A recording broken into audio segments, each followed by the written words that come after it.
Assalamualaikum warahmatullahi wabarakatuh. Perkenalkan, nama saya Emi Puspita Anggraini dengan NIM L1A022026 dari kelas MSPA.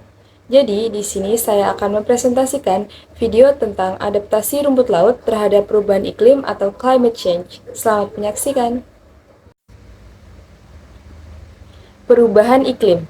Perubahan iklim adalah berubahnya kondisi fisik atmosfer bumi, yaitu antara lain suhu dan juga distribusi curah hujan yang membawa dampak luas terhadap berbagai sektor kehidupan manusia.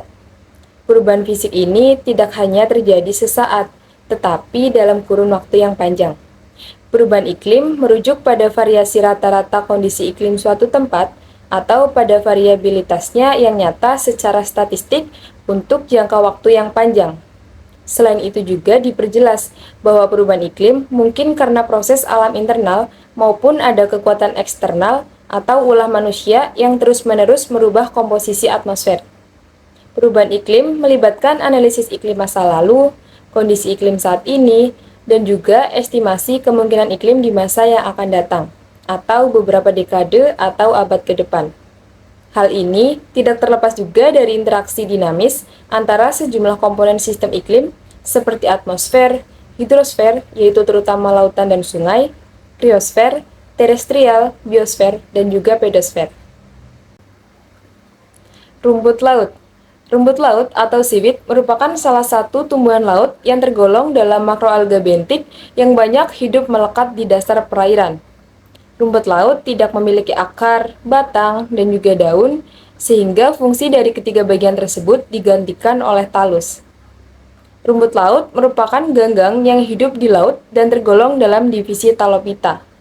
Klasifikasi rumput laut berdasarkan kandungan pigmennya terdiri dari 3 kelas, yaitu rumput laut hijau atau Chlorophyta, yang kedua ada rumput laut merah atau Rhodophyta, dan yang ketiga ada rumput laut coklat atau Phaeophyta.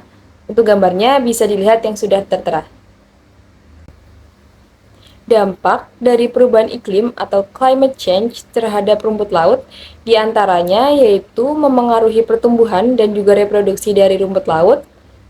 Yang kedua, merusak habitat rumput laut. Yang ketiga, bisa menyebabkan erosi pantai. Yang keempat, bisa mempengaruhi ketersediaan nutrien bagi rumput laut. Dan yang kelima, yaitu berdampak negatif pada ekosistem laut. Adaptasi rumput laut terhadap perubahan iklim atau climate change. Yang pertama yaitu mengubah ukuran dan juga bentuk talus. Rumput laut dapat mengalami perubahan dalam ukuran dan juga bentuk talus atau tubuh utama rumput laut. Hal ini dapat memungkinkan mereka untuk lebih efisien menangkap sinar matahari atau menyesuaikan diri dengan kondisi lingkungan yang berubah. Yang kedua yaitu melakukan perubahan dalam metabolisme. Beberapa spesies rumput laut dapat mengalami perubahan dalam proses metabolik seperti fotosintesis dan juga respirasi untuk mengatasi perubahan suhu dan juga ketersediaan nutrien. Yang ketiga yaitu mentolerir terhadap suhu yang tinggi.